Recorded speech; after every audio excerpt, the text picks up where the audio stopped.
We have a winner. Hi, I'm Philip Blumel. Welcome to No Uncertain Terms, the official podcast of the Term Limits Movement for the week of May 3rd, 2021. Your sanctuary from partisan politics. The judges have rendered their decision, and the winning essay in the first Earl C. Missioner Term Limits Essay Contest has been announced. Also, after losing by a hair in 2020, the Term Limits Convention bill is revived in Louisiana with a new vigor. For more detail, let's turn to Nick Tomboulides, Executive Director of U.S. Term Limits. Hey, Nick. So the Term Limits Convention resolution has been introduced once again in Louisiana. And last year, there was quite a drama in Louisiana. It came right down to the wire, as I recall, and we just missed it by a hair. So I'm excited it's back there again. What's changed, and should we expect a different result? Missed it by that much. Yes, Yep. It was a real nail-biter last time out. We got through the state house by such an overwhelming margin. It was bipartisan as well. The vote was 73-14 in favor of the Term Limits Convention. Then it moved over to the state Senate, and it failed basically by 2 votes. It was 18-16 in the state Senate. Along with heartbreaking, there were a few abstentions. Unfortunately, we were not able to get it back up in the state Senate. Although, in the state House, we actually brought it up in the special session. So we had 2 floor passages in the Louisiana House last time, but we were not able to get it back up in the state Senate. I just visited Baton Rouge a couple weeks ago. I had meetings with some of our pledge signer legislators in both chambers, including meetings with some folks who did not vote for it last time. And it looks like this time we're going to do a lot better. And it looks like this time we're going to get that vote in the state Senate. And hopefully it should pass. So we're monitoring the situation, but it looks to be in very good position right now. Okay, so the resolution was introduced in the House, which is sort of relative to the Senate, the easy one. Yep. That, I guess, we're not too worried about. Of course, you can't take anything for granted. No. And the Senate looks better. Okay. Do we have any sense of when we're going to have our first committee hearing or anything like that? You know, I spoke with our sponsor on the phone briefly today, and it looks like it's going to be coming up in the next couple of weeks. We don't have an exact date yet, but obviously once we know it, it will be broadcast everywhere. U.S. Term Limits will have it on our social media, our website, email. If you live in Louisiana, you're going to get that update as soon as it breaks. Okay. I understand that the termlimits.com/take action page has been updated. So you can go there. If you live in Louisiana, go there, find Louisiana, click on the Take Action button, and you can tell your legislators, once again, this is a new session, so if you did it last year, do it again. Let your legislators know that you want them to vote for the Term Limits Convention resolution. Yeah, and just one quick note on that. Legislators are dealing with hundreds of bills at any given time. We hope that they will read most of those bills. I think at least at the state level they do. So we can't take for granted the fact that it passed last time by an overwhelming margin. That doesn't mean we can rest on our laurels and not reach out to all of these House and Senate members in Louisiana just to confirm their support. That's right. This is a public service announcement. Constitutional scholar Rob Natelson is America's foremost expert on Article 5 of the U.S. Constitution, and specifically the convention process of proposing amendments. Opponents of term limits often peddle wild conspiracy theories about a runaway convention to try to derail the Term Limits Convention resolutions in the states. Natelson, at this 2013 presentation before the American Legislative Exchange Council, details the limitations on an amendment writing convention. Limitations, by the way, not imposed on the runaway U.S. Congress, which can also propose amendments.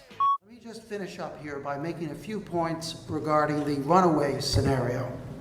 The claim that if we ever had a convention like this, it could be a constitutional convention which could do anything it wants, careen out of control, take over the country, presumably come and kill all of your puppies, whatever.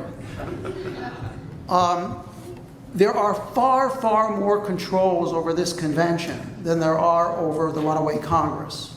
For example, when the states offer 34 applications on any one particular subject, the convention is limited to the scope of those applications. Secondly, when Congress exercised its mandatory duty to call the convention after having received 34 applications on one subject, it follows those applications and specifies the scope of the convention. The convention may not go beyond that. Each convention committee, each state delegation, is chosen by the state legislature in such manner as the state legislature shall direct. That means that each member of the convention is recallable by the state legislatures, a well-recognized prerogative of the states meeting in convention. They are also under instructions from the state legislature. This is a convention for the purpose of Amendment X. It's not for the convention of purpose of Amendment Y. You start talking about Amendment Y, we're going to call you home. And then there is the requirement that not 1, not 4, not 14, but 38 states ratify any amendment proposed by the convention. And if all of that wasn't enough, I would like to remind you that there are other possibilities of lawsuits all along the line. Anything that the convention does that is even arguably legal can and will be challenged in the courts. And contrary to what you may have heard, the courts have been willing to accept Article 5 disputes, and there is a long line of court decisions that shed light on Article 5.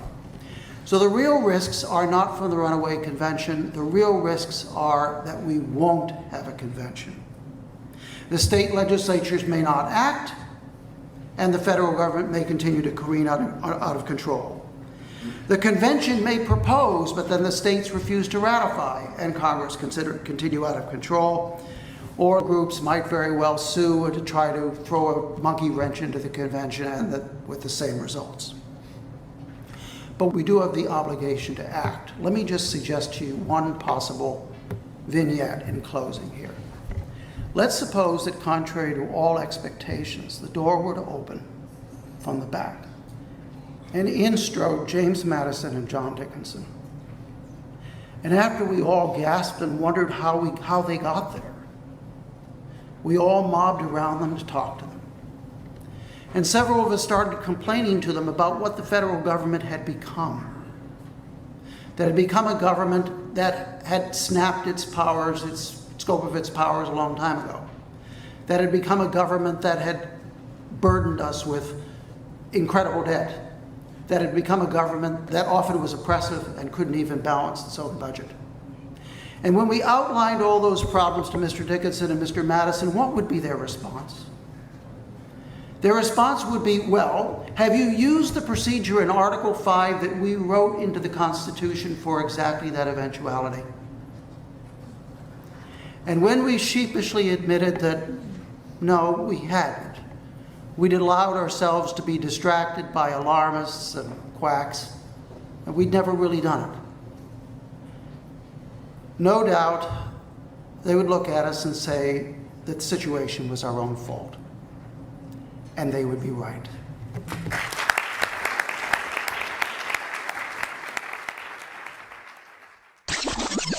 Also, the winner of the 2021 Earl C. Missioner Essay Contest has been announced. And the winner is? Inez Privet. Of Asheville Catholic School in Asheville, North Carolina.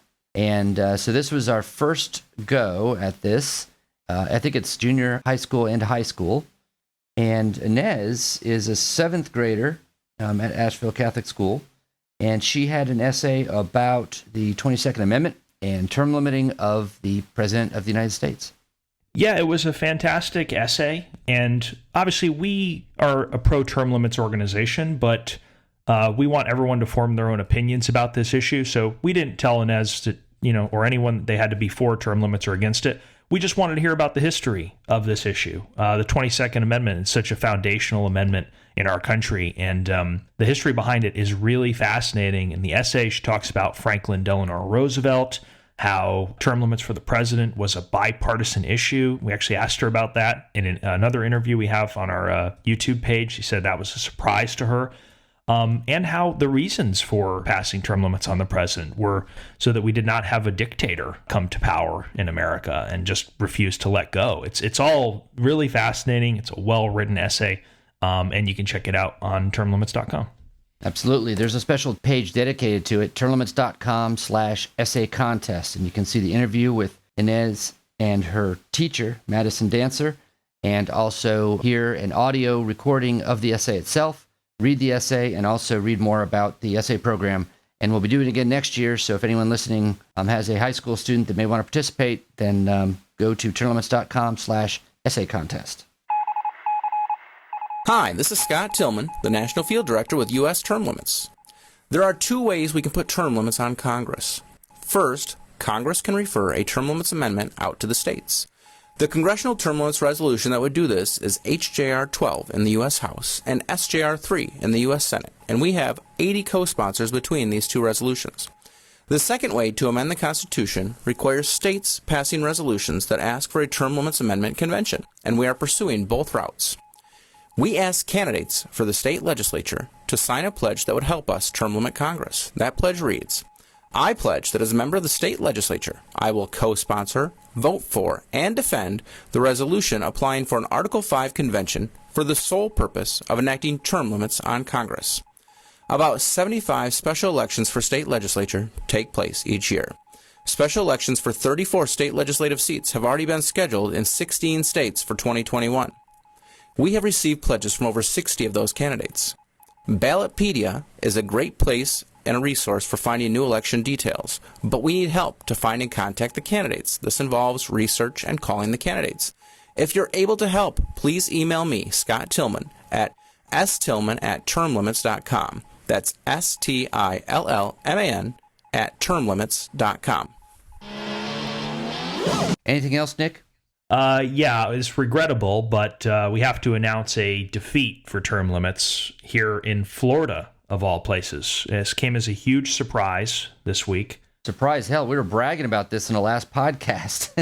Right. I mean, it really seemed rosy at the time. We had every assurance that school board term limits were going to get on the ballot, and then there was some horse trading that went on in the last few days of session.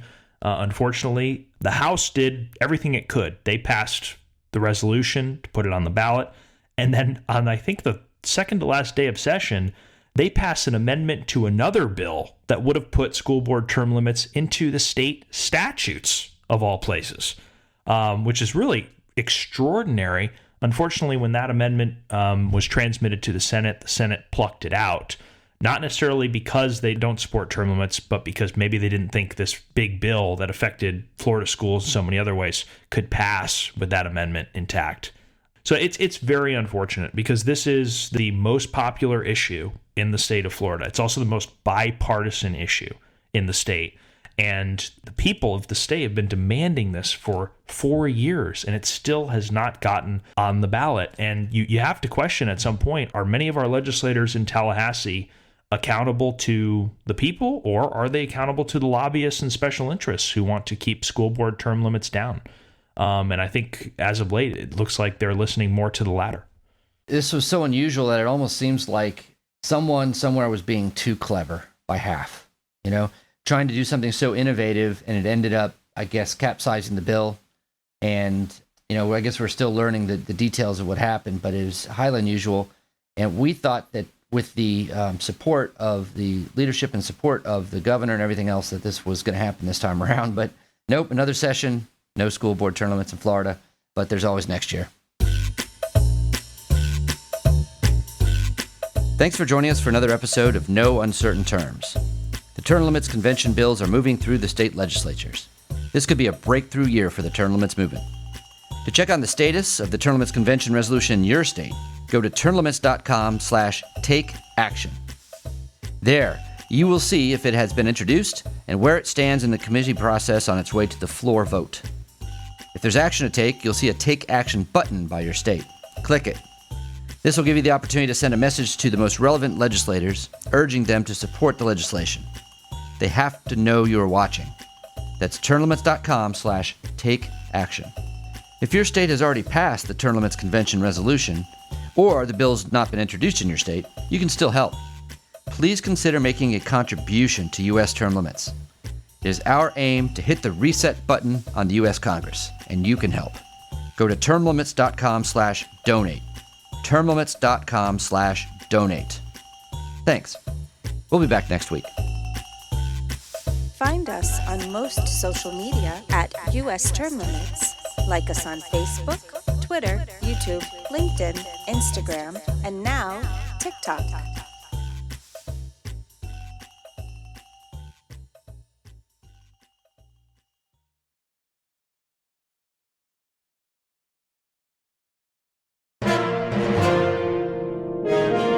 USTL.